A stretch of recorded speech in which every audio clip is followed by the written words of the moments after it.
a very, very dangerous person. And I'm going to tell you, what does this look of bewilderment? You're charged with aggravated robbery. You're charged with retaliation. And now you pick up 2 other cases. I'm going to do everything in my power to protect the public. And I'm going to tell you now, if that means having to stick your bonds at $50,000, I will do it in a heartbeat.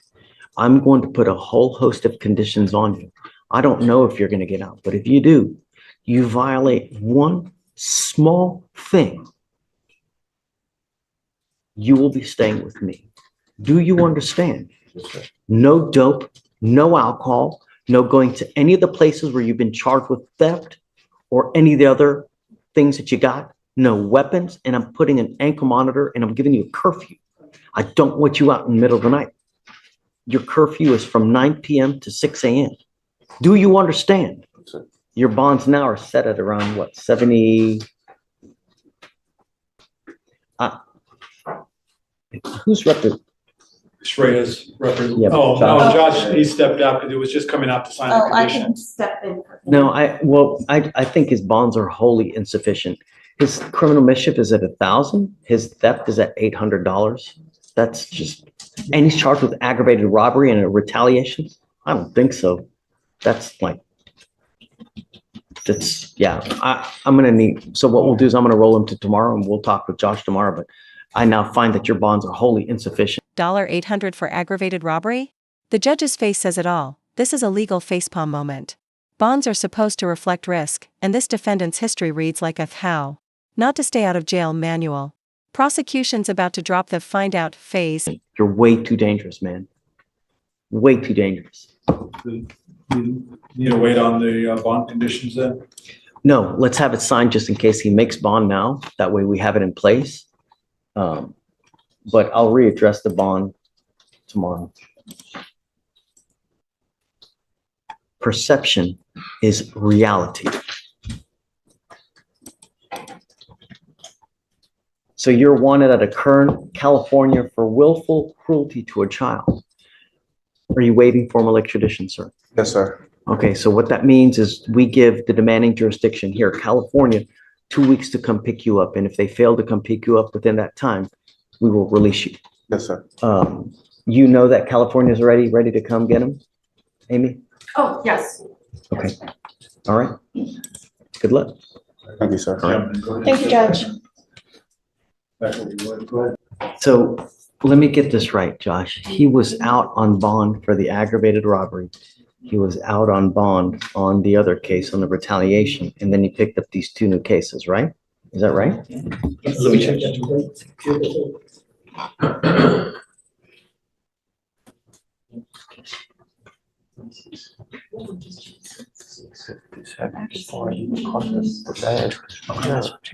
I think he was out on bond for the ag rob, and then, Oh, the Picked up. ag loss from May. yes. And then picked up Picked up a that. retaliation on 9/4. And then after that, so it's a 3rd time he's out, and then he picks up another case? Allegations, Judge, are from August of this year, the 2 cases in this court. Yes. Let me see. It was after the ag rob and before the retaliation. All right, so the retaliation is September 3rd.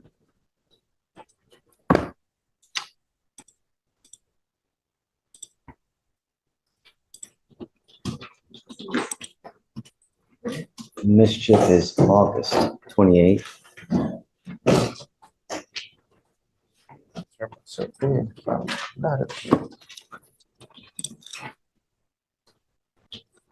That is August 8th, 28th as well.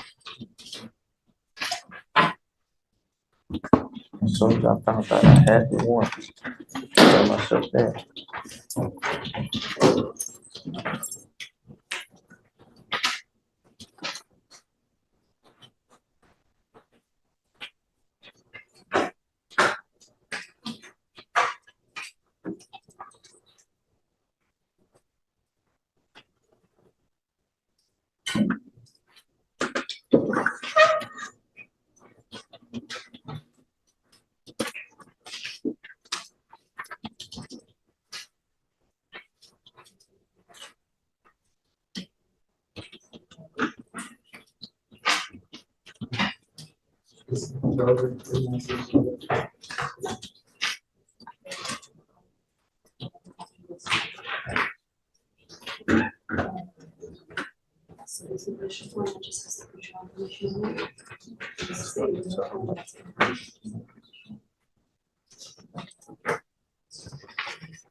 Okay, so let's talk about this. So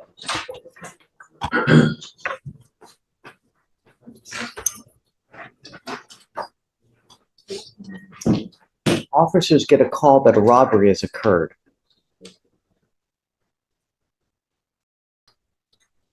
Complainant stated to officers, two defendants later identified as defendant Marshall and defendant Ronald Waters, which was our other defendant from the other day, right? Remember Ronald Waters from yesterday? Hereinafter referred to as Waters and Marshall walked into a store, destroyed a glass partition which was $300 to replace, and walked out of the store with 3 vapes and other stuff, sodas and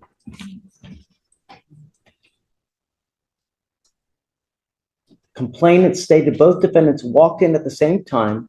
Waters came up to the counter stating he wanted to purchase a t-shirt located behind the counter. While that was happening, Marshall attempted to come behind the counter, but the complainant was able to stop him. He reported that Marshall then came around to the front of the counter where Waters was, that he was distracted by Waters, who purchased a t-shirt, opened the packaged shirt, and seconds later wanted a refund, which he gave him the refund. Complainant reported that as that was happening, Marshall used his hands to mess with the glass partition, heard the glass breaking, grabbed 3 vape pens, other things, and ran out the store without any attempt to pay.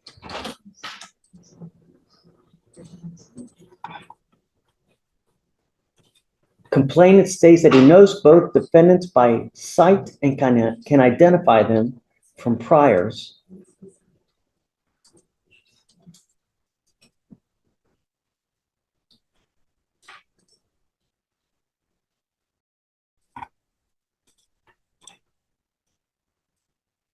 So while being out on all that, on the aggravated robbery, in that one, what do we have? Did he hold someone up? Yeah, let's see how dangerous Mr. Marshall really is. Allegedly. So the complaining witness was a delivery man for Domino's. A pizza delivery turned deadly? This isn't just robbery, it's a horror story. The victim's gut instinct saved his life, but that click of a jammed gun? Pure cinematic terror. And now, the accomplice's fate hinges on a judge who's done with chances. I believe he made a delivery to the co-defendant in that case. The complaining witness said he felt something wasn't right and told the co-defendant to just pay him half so he could leave. The co-defendant pulled out a handgun, pointed it at the complaining witness, and demanded the pizza. The complaining witness noticed this defendant by his vehicle at that point and observed defendant Marshall open his front passenger door, reach in and steal a fanny pack that held his cell phone. So this defendant Part of the offense. He's not the one with the actual. He was not the one pointing the gun, yes, Judge.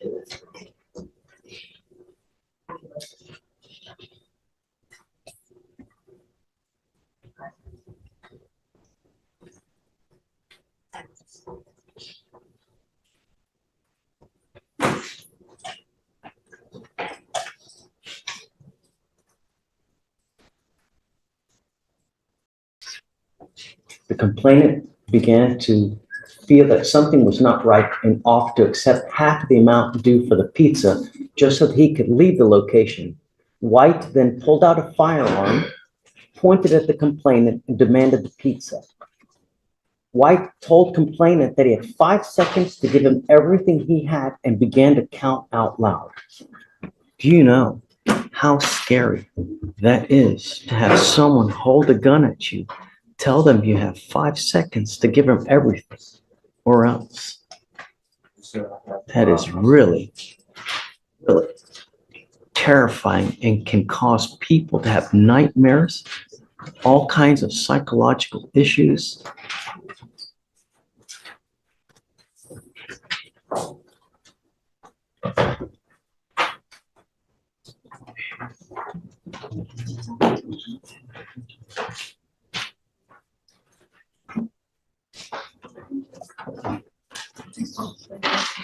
God. When defendant White reached his 5-second countdown, the complainant stated that he saw defendant White attempting to pull the trigger and could hear a clicking sound. It was at that moment the complainant was fearing for his life.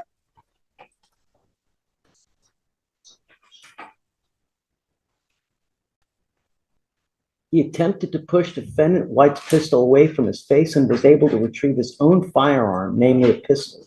Complainant feared for his life and discharged the pistol at defendant White. Oh, the complainant shot and killed defendant White, who died at the scene.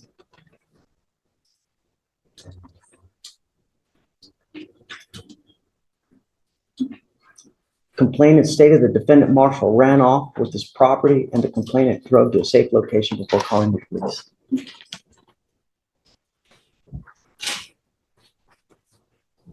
This is Houston.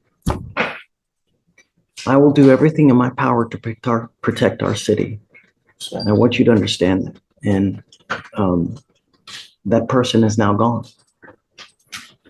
For a pizza, his life is now gone. How well did you know this person?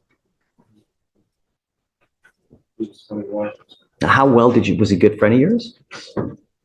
Someone I knew in the apartments.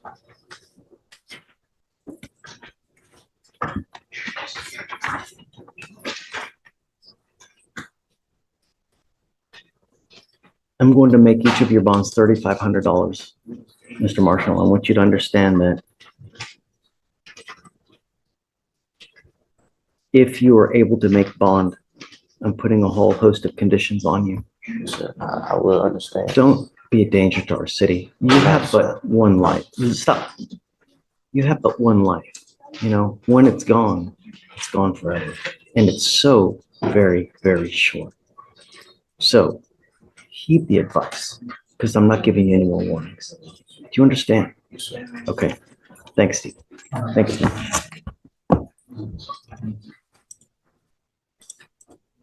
Good morning, Mr. Jones. Good morning. Mr. Jones, you're wanted out of the state of wherever.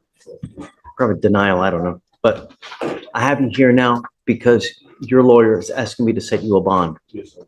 I don't know. I've never met you before. I don't know who you Order in the are. court. No, my primary concern are two things. Number one, will you go back to the jurisdiction that you wanted from? Number one. Yes, sir. More importantly, and most importantly, are you a danger to the community? I know that you're going to tell me that you're not. Everyone says that, right? But what really dictates is how you look on paper, because that tells me who you really are. So I just don't know. We'll go through all that and we'll determine whether, you know, I do know that you have an open evading arrest in a motor vehicle. So you're now charged with a 3rd-degree felony.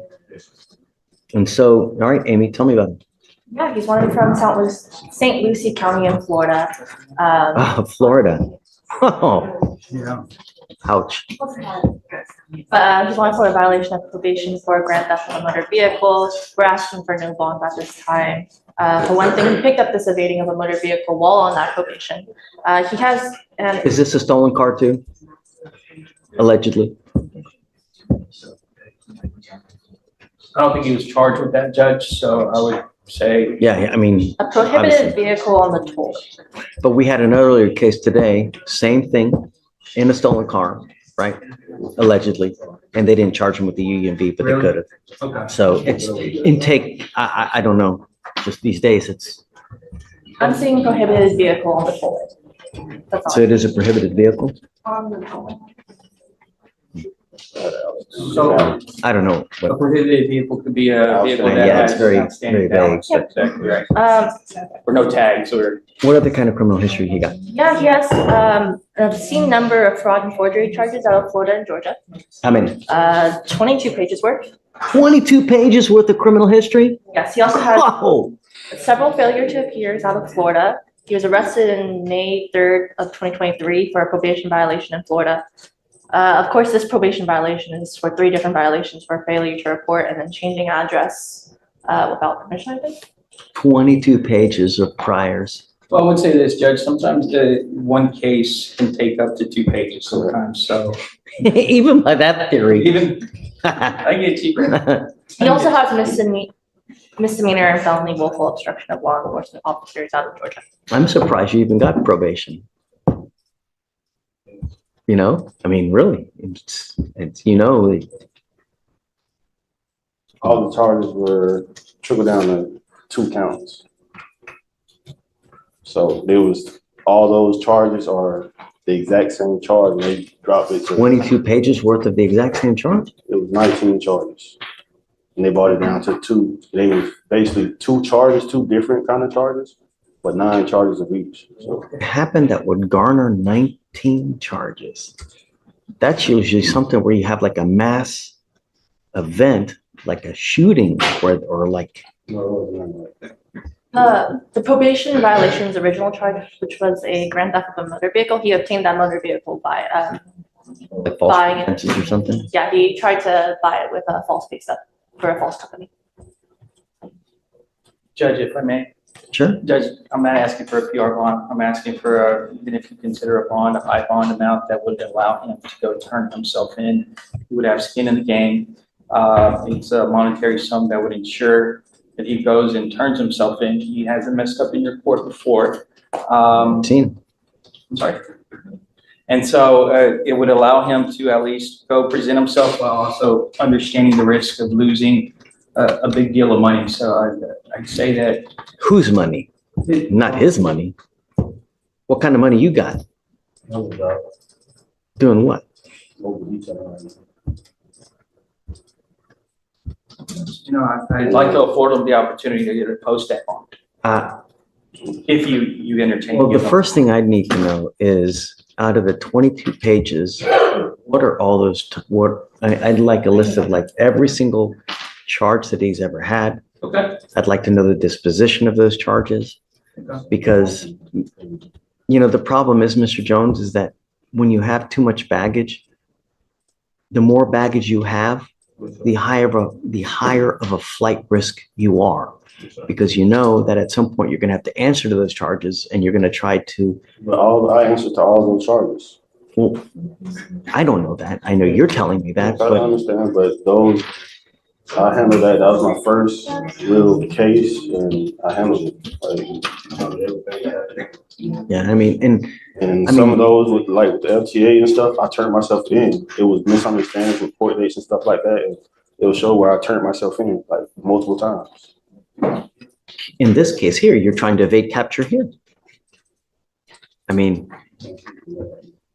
so I don't know, you know, I'd need to know a lot more about you before I were to grant you a bond, you know? Like the current case, I can't speak on that right now. But Don't, right, don't. all the other cases, I turned myself in and I handled what I needed to handle. You know, has he ever had a prior fugitive case before? Out of where? So Ricardo, if you want, we can do a deeper dive, or you guys can do a deeper dive and let me know more about him. Here's the thing, Judge, I don't think it's, here's how this it would work. I don't have access to the 22 pages. I would love to give you the report by tomorrow. I could do that. So I what just we can don't do have is we those. can ask Amy to print you out the NCIC report. Can you provide him with a copy? I'd have to stay, if that's all right with you, Judge. There, at least at the minimum, I know that they'll let you look at the report. So you can Right. look at it and write it down. I don't know if they'll give you a copy of it, but at least you can look at it and we can try to work through to see all the charges of what they are, Right. try to find out what the disposition, but, I can also go through it and, right. Okay. But with 22 pages of prior criminal history, I'm going to tell you now, it's a really uphill battle to give you a bond. And if I do give you a bond, it's going to be a hell of a high amount now. In the high five digits, perhaps 6 digits, because no, I want to make sure that you turn yourself in. And the problem is that I know that there's a hurricane out there hitting Florida. So it's a perfect time for you to give me this kind of excuse there. I couldn't make it there. I couldn't make it here because of this and that. And when here,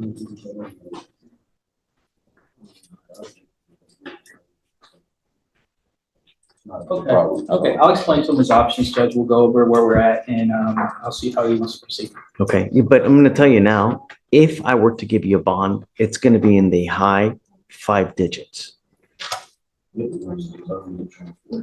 Understood. Judge, my understanding is he already waived on, October 8th, and so his, pickup date is. You know what?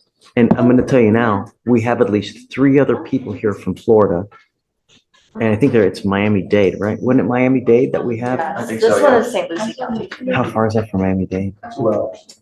So perhaps we can come get them to pick you up in addition to those 2, because I know that we have at least 2 transports that are coming here to pick up another 3 individuals from Florida. So maybe we can get you on that, and they're supposed to be here next week. You know, so if you waive, or look, like, I mean, you've already waived, Already waived. so great. So I'm not trying to run from nothing. I just want to get this over with. here's the only other advice I'm gonna give you now, is that you need, if you do go back, you have to stay in contact with your felony lawyer in your felony case, because if you don't, and they think that you've absconded, they're going to issue a warrant in that case. And then the hold that you have here for your Florida stuff, it's gonna happen to you over there, over here, because you're gonna be over there, and then you're gonna get a Harris County hold. So when you do finish up over there, you're not gonna get out, and they're gonna try to transport you back over here.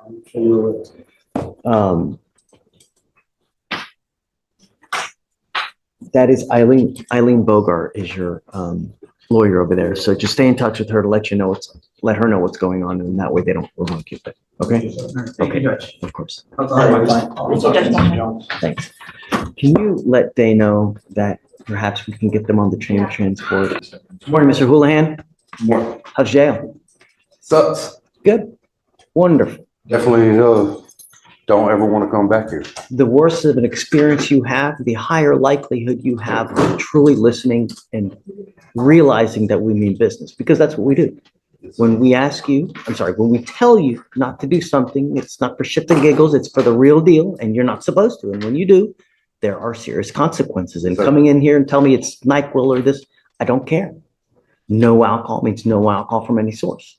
Now, at the same time, I don't want you to plead guilty just to get out, right? Because that's what you were going to do, and that's what everybody does just to get out. And I don't want that to happen. I'm going to give you another chance today.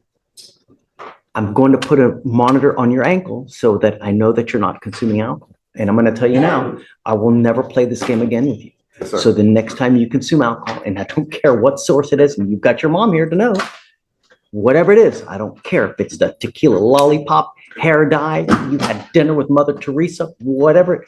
The next time you consume, 22 pages of priors. That's not a rap sheet, it's a novel. At this point, even the judge is side-eyeing Florida's probation system. Fun fact, most states would have locked him up way sooner. But hey, at least he's consistent at failing. you will be with me. And you know now, you have no one to bond you out. So you're going to sit there for who knows how long. Do you understand? Yes, sir. No alcohol whatsoever. Yes, sir. The monitor that I'm going to put on you costs around $400 to $500 a month. I'm going to waive that fee for you so that there's no excuse. You need to charge that thing on a daily basis. So if the battery goes dead, so do you. You must charge it on a daily basis. Be careful for whatever you put in your body, because that machine is extremely finicky. It tests alcohol through your perspiration. So whatever you're eating, be careful. Apples, what happens to apples? What happens to bananas? They can become alcohol at some point. So you need to be careful. Apples, some fruit ferments. So just take that with what it is. Be careful whatever you put in your body. Yes, Are there sir. instructions somewhere that? Yeah, they will advise him when he gets the monitor. They'll advise him on what he can and can't do, but it's also common sense. You have to know everything that you put in your body. If you're going to go to a party and there's a bucket of punch there, probably not a good idea to drink the punch, right? Yes, sir. Okay. Just use common sense. Yes, sir. It's not that hard, and be nice to people. I definitely learned I'm letting you out now. I don't want to end up being like my father. That right there gives you pause to concern. I mean, you're headed there. I mean, you're in jail. you're headed there. I mean, if there's no other wake-up call, then this is the wake-up call. Don't end up like that. You have the opportunity now to apply for a diversion program that if you get in, which you probably will if you do the application correctly, if you complete it successfully, they'll dismiss this case against you. It's a really big deal because when you get a DWI on your record, it closes so many doors. Not to mention your life, it's going to cost more in every respect. So just be good. All right.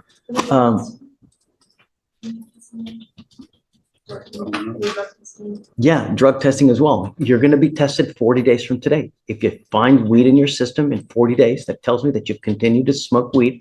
I'm going to put you in jail. Don't smoke weed. Don't go to any parties. Don't hang out with anyone that you think that they're going to use, because peer pressure sucks and it's very, very difficult. So if you're hanging out with the wrong people, they're going to take you down. No dope, no alcohol. You'll be tested in 40 days. And you know now what that machine does. Do you have any questions? Okay, listen to Mr. D, and then we'll see you in a couple weeks. Thanks for coming, man. Do you have any questions? I'm gonna set up. Remember, be patient with Mr. Dixon. He has so many cases. I mean, you see, he's running from court to court to court to court. He's like Speedy Gonzalez. So just take care, understand he has a lot of cases, and that if you call him, at some point he'll get to you. And I'll meet with him in my office this Sunday. and if you can always come here and meet here as well. We're always happy to have you at any time as well. Okay? All right, guys. All right. Good luck, Mr. Houlihan. All right. And that's a wrap on today's legal roller coaster. From bond battles to life or death robberies, this case proves the justice system is equal parts drama and hard truths. One question lingers: when does second chances become too many chances? Let us know your take and hit subscribe for more courtroom chaos. See you next time. This way for me. Thank you, Your Honor. Thank you, Mr. Dixon. Judge, for clarification, 40 days or